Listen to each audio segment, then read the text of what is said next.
Jesus, we thank you for una, sa kaligtasan, sa mga nag-travel. Thank you, God, sa mga nagtrabaho. Na Lord, maaaring ang kanilang trabaho, Diyos, ay nasa critical, Diyos. Mga sundalo, mga pulis, salamat, Panginoon. Pagdating po, Diyos, ang mga nagninegosyo, thank you for their lives. Thank you, God, sa pag-iingat sa aming mga buhay. And Lord, we are here gathered in your name, fellowshipping, O God, through the Holy Spirit. And thank you, O Diyos. Yes, meron po mga pagsubok suliranin, but let it be, Panginoon God, na Lord, we set aside these problems and we focus unto you because today is not our day, today is your day, Panginoon. Lord, ibuhin niyo po, Diyos, and let this message of yours speak to their hearts, Panginoon God. Hayaan niyo po na mag-usap, Diyos. Lord, refresh, O God, our lives as we focus on you, Panginoon God, this coming 2025. Lord, salamat po, Diyos. Salamat po, Panginoon God. This is my prayer in the name of our Lord Jesus. Everybody says, Amen and Amen. Thank you, sir.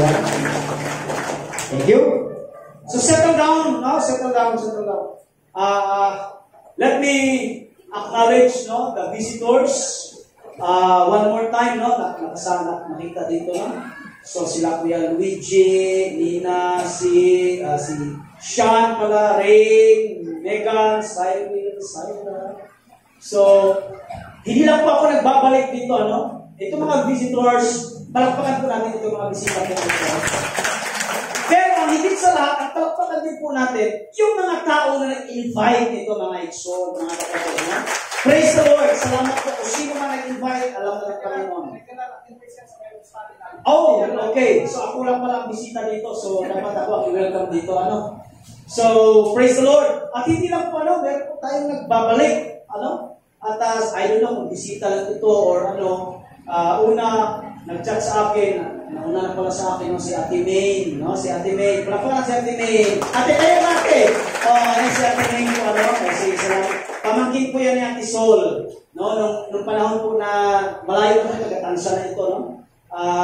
Salamat sa Panginoon kasi kaya galing po Taiwan, eh, no?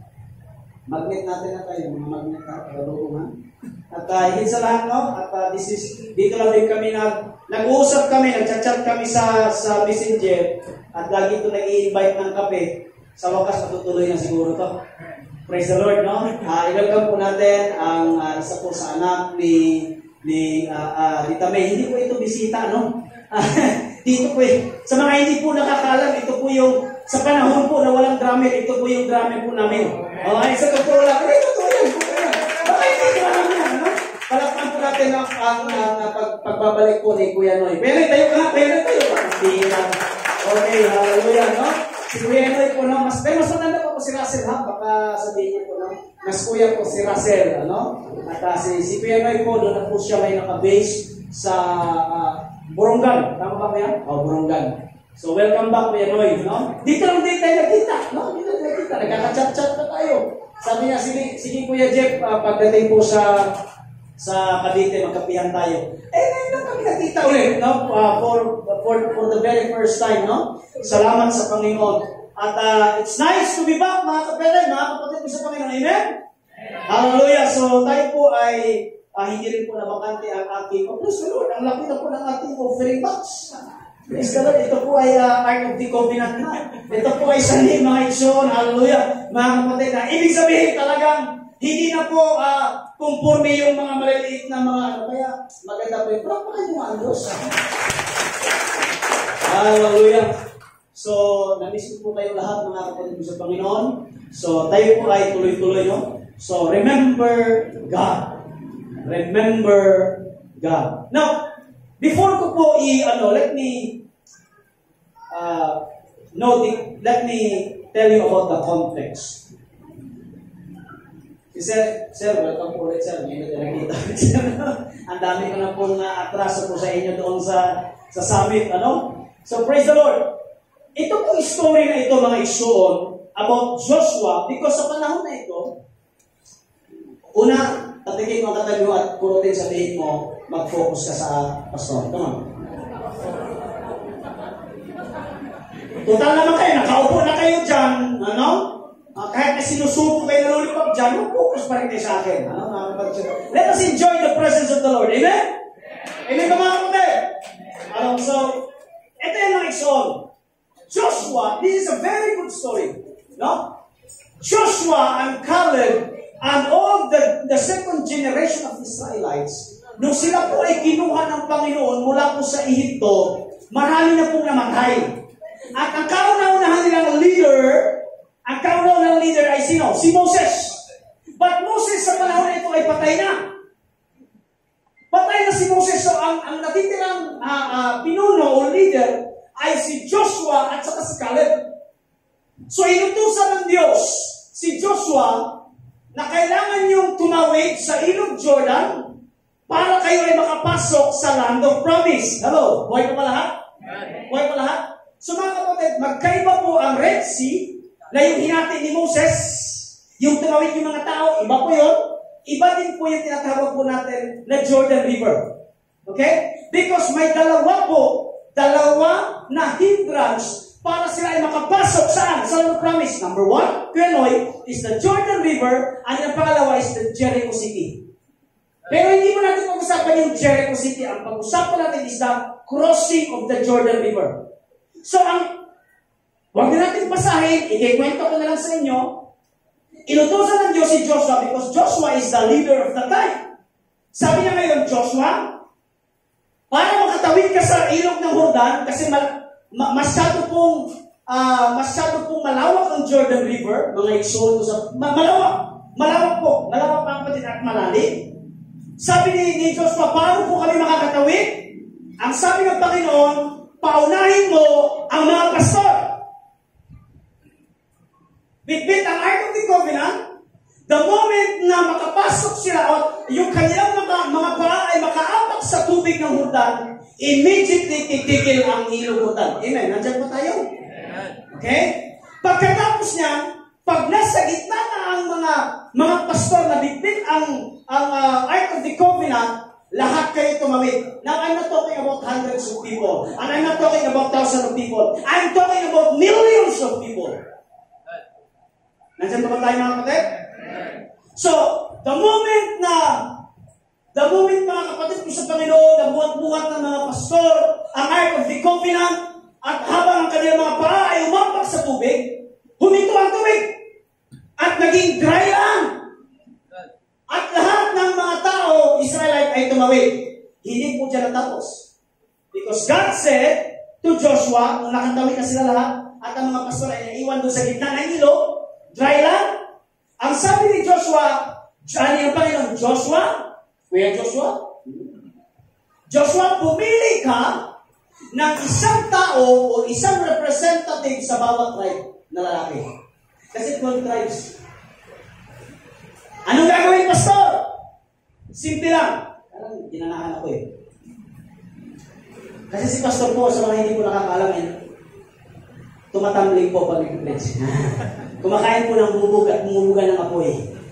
Praise the Lord. So si Joshua, ang sabi ng Panginoon kay Joshua, pumili ka ng isang tao kada tribo, lalaki, at ang gagawin ninyo, magpasan kayo ng bato na doon galing sa ilog Jordan at ilagay nyo doon sa kampo kung saan kayo magtitent bago nyo sirain ang Jericho City.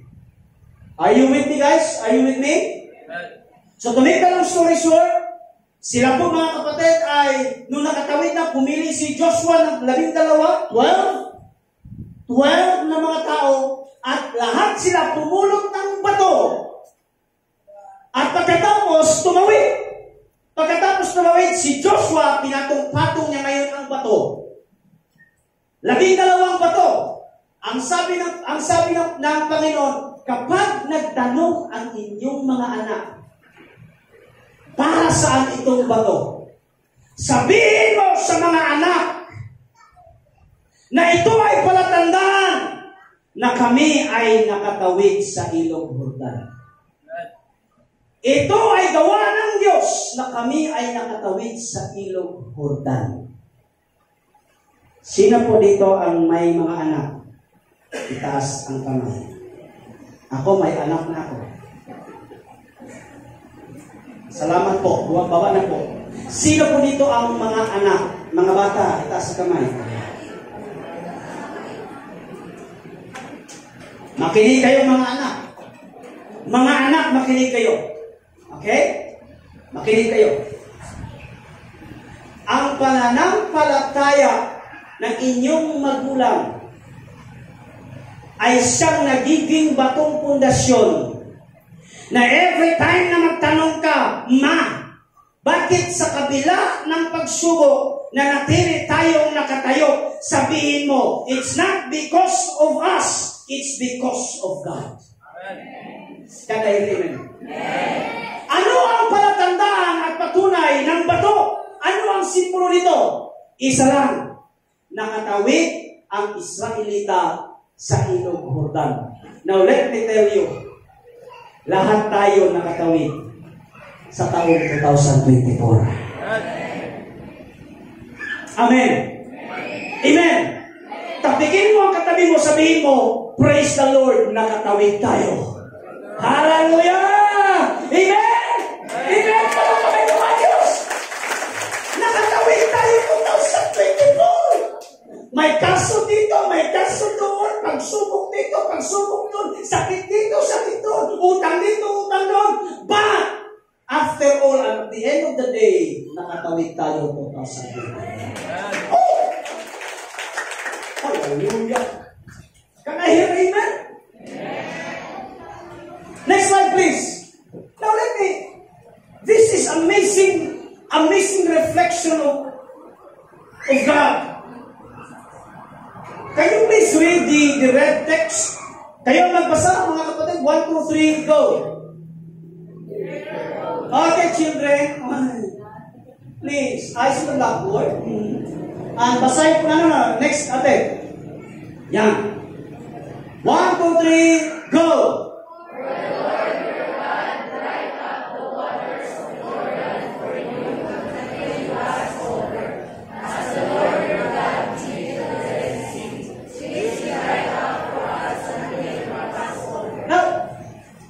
Guys, sometimes, habang ako'y nagre-reflect mga kapatid ko sa Panginoon, when I was in Andalan River, alam ni Papa yan, pagano yan eh. Andalan River, Andalan, of course, river. Alam nyo, habang kami tumatawid, wala pa kasing hanging bridge. At saka kinukultivate kasi yung mga daan, masyado pong nagraragas ang tubig. Nahirapan po kami tumawid. But every time, Kuya Nico, na I read the Word of God, ang nakalagay dyan, for the Lord your God, for our God, for the Lord your God, Kuya Ray, ang Diyos natin, dried up the waters of the Jordan River for you until you pass over, as the Lord your God did to the Red Sea, which dried up for us until we pass over. Listen to me. Sometimes in our lives, pinapatuyuan tayo ng Diyos. Sagad, tuyong-tuyo para ikaw makatawid. Sapagkat kung hindi tuyo-tuyo, hindi ka makatawid. Sometimes in our lives, papasadyain ng Diyos na tutuyuan ka ng buhay para ang punto noon ay ikaw ay makatawid. Amen? Hindi po palaging overflow. Hindi po palaging overflow ang blessing. Hindi po palaging overflow. Because dumating sa buhay natin na pinagbibigyan tayo ng cost ng Diyos na mag-dry up tayo, sagad na sagad. Pero ang purpose nun para ikaw ay makatawid. Can I hear that? Amen ba mga kapatid? Sometimes in 2024, we ask God, Lord, grabe ba? Grabe pagsubok, lugi, grabe. Nakawakan lang, Leroy. No? Sagad na sagad, kinasuhan kami, ganito, ganyan. Yung sakit namin, grabe. Lord, ano ba meron dito? That is the cause. Pinatuyuan ka ng Diyos. Sapagkat because of that, kung hindi dahil dyan, hindi ka makakatawid ng 2020. Wala pa kaniwala. Hindi pa laging overflow. Lagi kasi natin overflow, blessing, overflow. Hindi. Sometimes God will break your heart. Ow! Hindi ba? Sometimes God will break your heart. Sometimes God will break your faith. Kailangan mo lang, you know why? Because kailangan mo na tayo tayong durugin, basagin. Let me tell you, let the teenager, mga young pro, listen to me, sometimes God will turn you into dust. Why? To make you refine. Sapagkat kung ikaw ay bato, hindi ka mabubuo ng Diyos. That's why tuturugin ka muna ng Diyos para ikaw, pinong-pino, para ikaw ay lagyan ng tubig at ikaw ay mamold one more time. Palakpakan natin ang Diyos. Ha? For the Lord your God dried up. Lord, tuyo-tuyo na ako. Ulam namin, puro tuyo. Tuyo na, ginamos pa. Grabe, puro tuyo ba? Lord, bakit ba ganito, Lord? Yung anak ko, Lord, nasa ospital. Yung papa ko nasa ospital, etc. Lord, bakit? Because ang Diyos, sometimes, God will move His finger. Patuyuin ang iyong dinadaanan. Ang purpose nun para hindi ko ikaw patayin. Ang purpose nun para ikaw ay patayin. Bakit ka nagkasakit ito sa 24? Para makilala ng Diyos. Kailangan! Kailangan! Kailangan! Wala pa nagawa, Diyos! Pastor, ano yung born again at basta kasakit pa rin? To renew your faith. Na nagmamayari na yung katawan ay hindi ka kundi ang Diyos.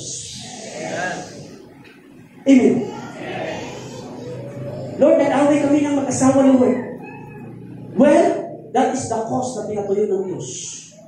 Para masabi ninyo na ang tunay na nagmamayari ng inyong relasyon ay hindi kayo kundi ang Diyos. Kusing prayer na tayo. Tingnan mo ang katabi mo, tuyo na.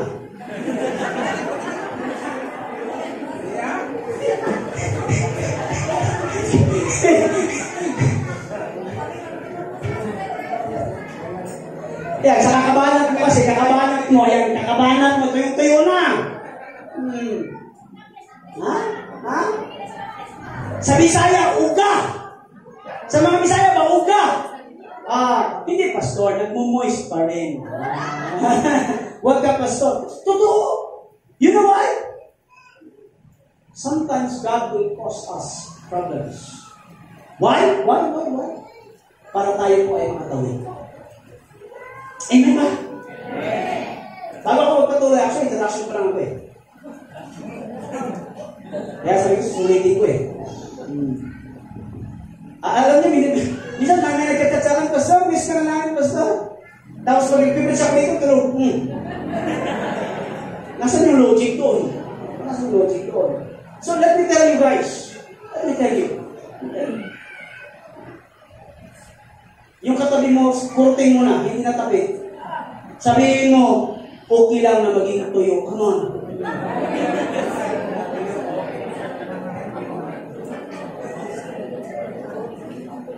Ngayon nyo ba na-realize?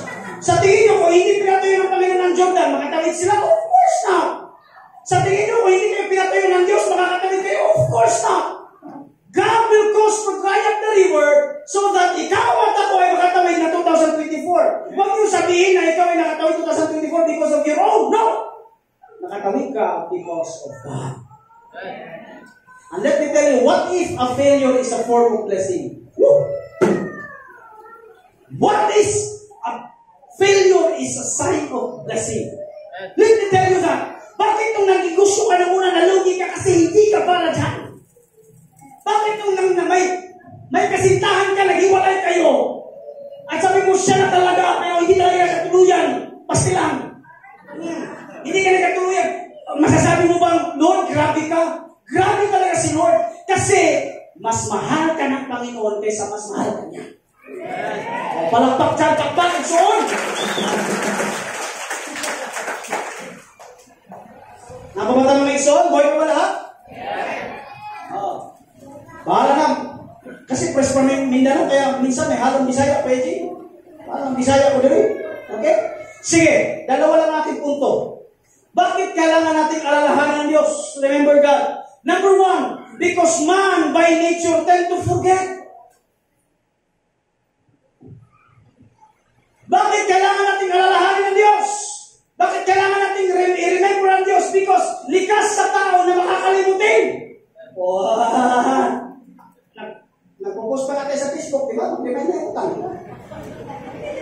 Kasi likas nga, lahat naman tayo may utang. Ako may utang eh, pambihira. Ako, may utang ako, makakapagod sa Panginoon.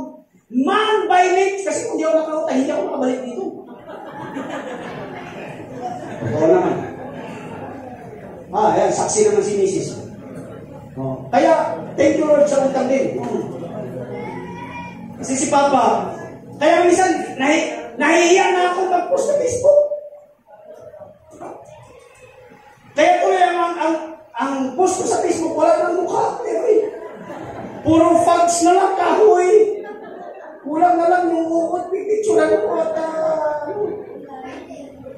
kasi pag nakita yung mukha ko ni Papa, magkukomment si Papa. Sasabihin ng Papa, lag-lag na ka lang. Hindi nga alam, wala kami pamalay. Kulang na sabihin ko God's will, ito na, nandito na ako. Diba? Pero joke lang yun. Tapos bigla sabi, wala, sakay-sakay ka lang ng habal-habal sa amin ba? Sabi kaya, Skylab yung sa akin, Skyliner naman. May katig ba dalawa ba? May pakpak. Sakay-sakay lang ako doon, sabi ni Papa, dito ka, uwi ka kasi may gawain dito. Sabi ko, uwi na ako, wala akong masahin. Kuya rin, marami sa atin ng haplas. Lana. Wak. Pira yan. Why? Man, by nature, tend to forget. Likas sa tao, bakit kailangan natin alalahanin ng Diyos? Kasi likas sa tao na makakalimutin. That's why Moses, bago siya namatay, lagi siya nagsasabi, sige ate, come on. Ano pa? Diba? Okay, sige ate, verse tayo. Sabi ni Moses in Deuteronomy chapter 4 verse 9 to 10, but watch out! Si Moses to bago siya mamatay ba? Be careful never to forget what you yourself have seen. Do not let these memories escape from your mind as long as you live, and be sure to pass them on to your children and grandchildren. Huwag niyong kalimutan na natikman ninyo ang blessing ng Diyos. At yung blessing ng Diyos, huwag niyong kalimutan na ipasa yan sa inyong mga anak. Na ikaw ay pinagpala ng Diyos. Sabihin mo sa mga anak mo na anak, kung bakit tayo nakarecover, not because of my own, but because of God. Anak, kung bakit tayo nakatayo ng negosyo, not because of my own, but because of God. Amen. Remember God. Next verse. But that is the time to be careful. Beware that, okay, baka sabihin niyo, baka batuhin niyo ako babasahin natin. Beware that in your plenty, sa kasaganaan mo, you do not forget the Lord your God, and disobey His commands, regulations, and decrees that I am giving you.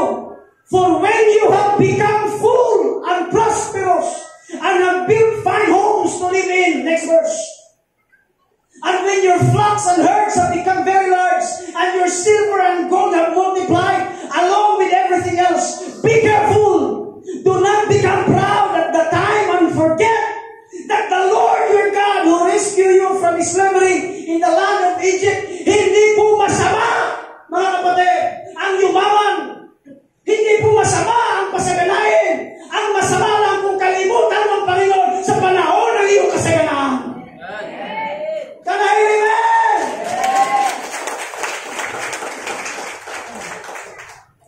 Kapag ikaw ay may malaking bahay na, may bago ng sasakyan, 5 na ang sasakyan, sa akin 2 lang. Gulong.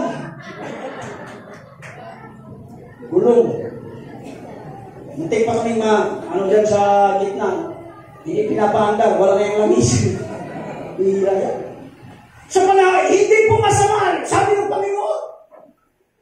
Because sometimes people tend to forget God kapag mayroon ng pera na kanyang hawak.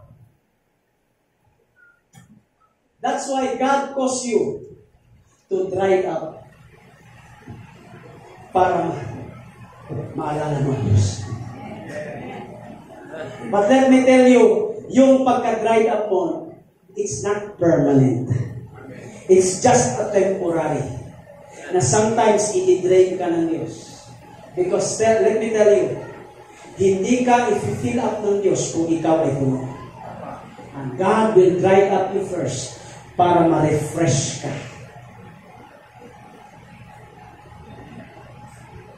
Yung nasa harap mo, sabihin mo, i-drain ka ng Diyos.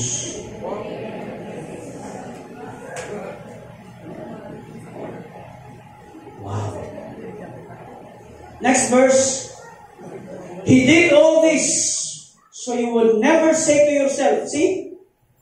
Ginawa ito ng Diyos para hindi mo masabi sa iyong sarili, I have achieved this wealth with my own strength and energy. 18. Remember the Lord your God, and Diyos, He is the one who gives you power to be successful. Palakpakan mo ang Diyos! Ang Diyos, He is the one! He is the one! Pero hindi yan. Next verse, next slide. Remember the Lord your God. He is the one who gives you power to be successful.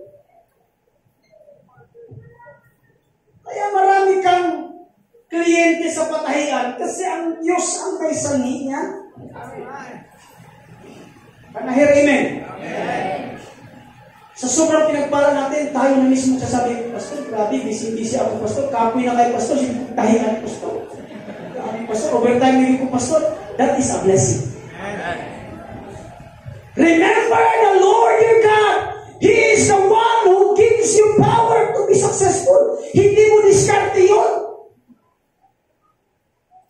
Kasi ang diskarte kung walang patnubay ng Diyos, palpak. Can I hear amen? Can I hear amen? Kung yumabong ka ngayon, hindi yumabang ha? Kapag medyo umusad ang iyong pamumuhay, it's because of God.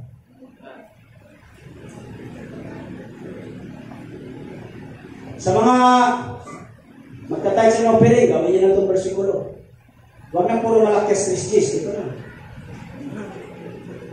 In order to fulfill the covenant He confirmed that your ancestors with an oath. Yung katabi mo, hawakan mo at sabihin mo, yung yaman mo, galing kayo. Hindi, hawakan mo yung kamay. Sabihin mo, yung yaman mo, galing kay Lord.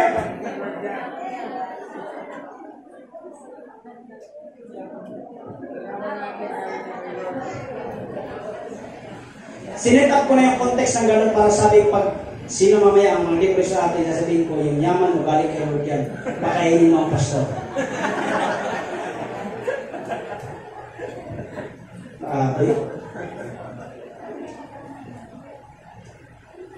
Do not forget God. Do not forget God. Oras natin, alas 9:30.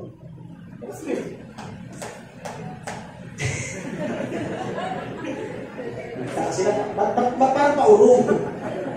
Number 2, set up a stone.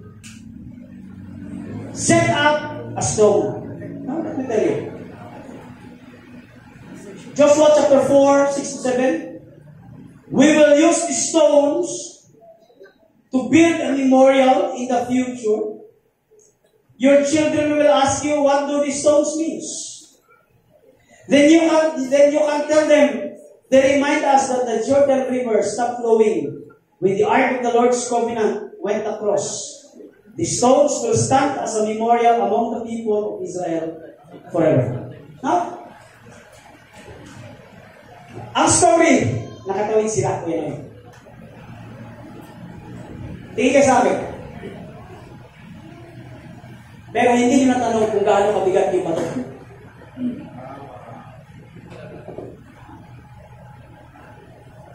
Ang alam nyo na, nakatawid yung Israelites. Pwede ko.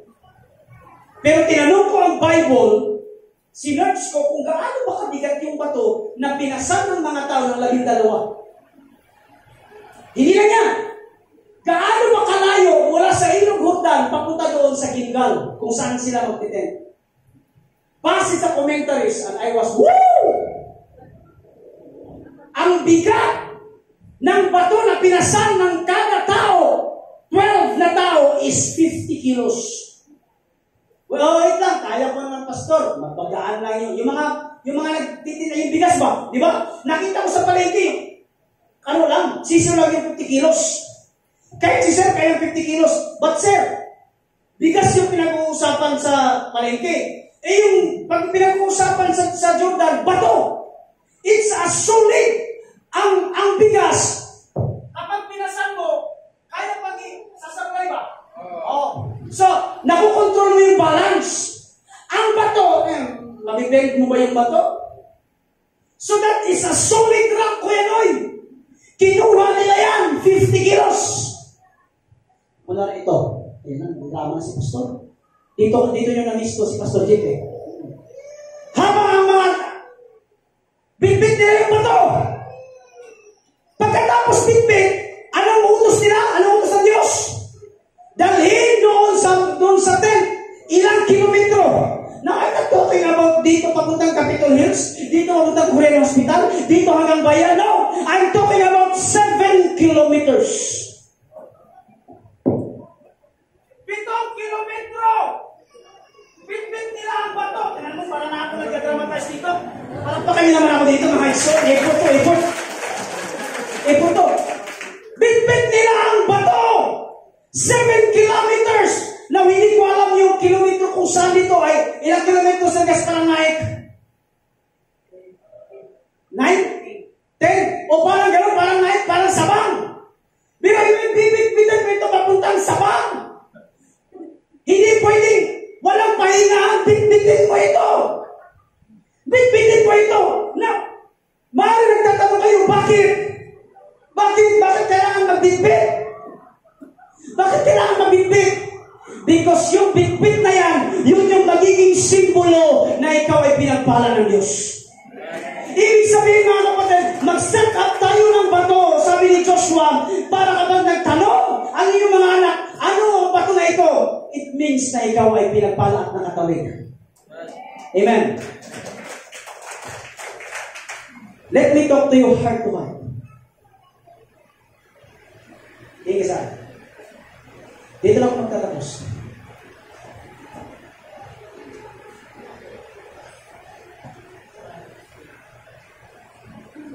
Tapos sabi, Pastor, yes. Kung pagod nga kayo nakaupo, pagod nga ako. Tingnan niyo ako, nakatayo na.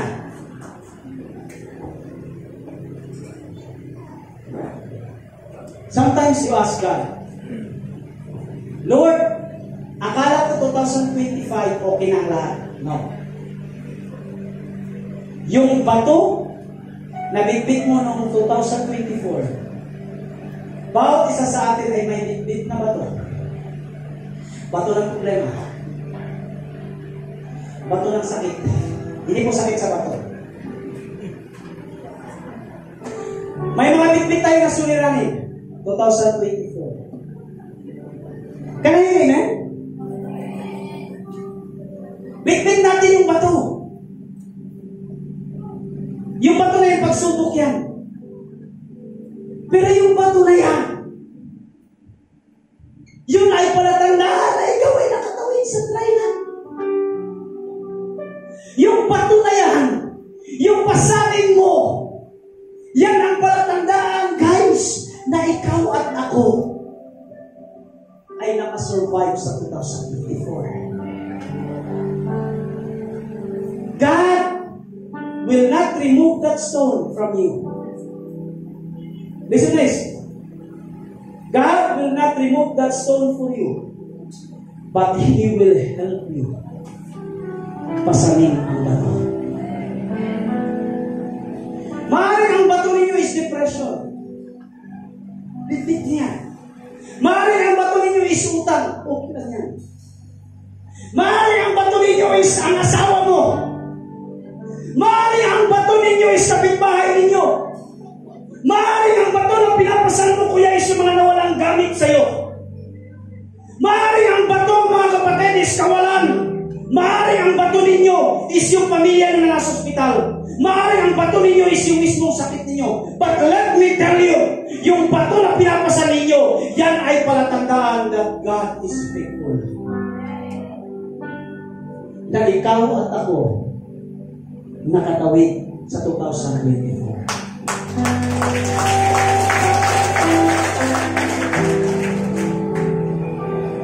Listen to this. Pastor, pinasan ba ng mga Israelita yung bato hanggang Jericho? Hindi. Ano ginawa nila? Binitawan nila yung bato at palatandaan na Lord, kami ay nakatawid. Sino po dito ang may pinapasal? Itaas ang kamay. Let this be on the first month of December. Iiwan natin ang bato. At sasabihin natin na, Lord, all my life, you have been faithful. Before tayo tumayo, listen to this very carefully. I have the last verse of the Psalms 23, 5-6. Before tayo mag-pray, can you please read the verse, Psalms 23, verse 5-6? Ate, Psalm, pinakalas na verse. Ako na nabasa rito? Ano, pinakalas verse, ate.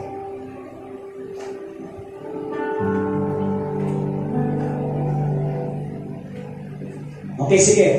Psalms 23, verse 5-6. Ako na mabasa. You prepare a table before me in the presence of my enemies. You anoint my head with oil. My cup overflows. Surely goodness and mercy shall follow me all the days of my life, and I shall dwell in the house of the Lord forever. Now, dito akong tatapos. God said, David said, Lord, you prepare a table before me in the presence of my enemy. Sino ang nag-prepare ng hapunan? Sino? Nakasalan niyo, sino? Si Lord. Sa kalagitnaan ng mga kaaway. Nung ako po ay nasa bukid, meron isang kapitan nag-invite sa akin New Year. Hindi po born again. Pastor, kain ka muna kasi New Year. Pagpunta ko dun sa kanilang bahay, ang dami nag-iinuman. Dahil wala nakakilala sa akin, maliban sa kapitan, inubiran ako, sabi niya, oy, bro, tagay! Kasi wala nakakilala sa akin. Kasi doon, ba't kaya mong magtagay? Hindi, wala pala yan. Baka trip-trip pa. Biglang mawa si kapitan, sabi ni kapitan, huwag niyong galawin yan. Bisita ko yan. Sabi niya, Pastor, pasok. Nandun ang lechon, pagkain. Grabe ang kain ko, Pastor. Huwag mong alalahanin ang mga lasing na dito sa labas. Kain ka lang dyan. Protektado kita. Now, ang ating Diyos ay hindi kapitan. Ang Diyos natin ay Diyos natin. At ikaw ay hindi bisita, kundi ikaw ay anak. Kayang maghanda ng pagkain ng Diyos kahit sa kalagitnaan ng iyong kaaway. Can I hear amen? Can I hear amen? Kanyang ka-faithful na Diyos. 2024. Sino po dito ang makapagsabi? Despite na may bato siyang binibitbit, sino makapagsabi na God is still faithful?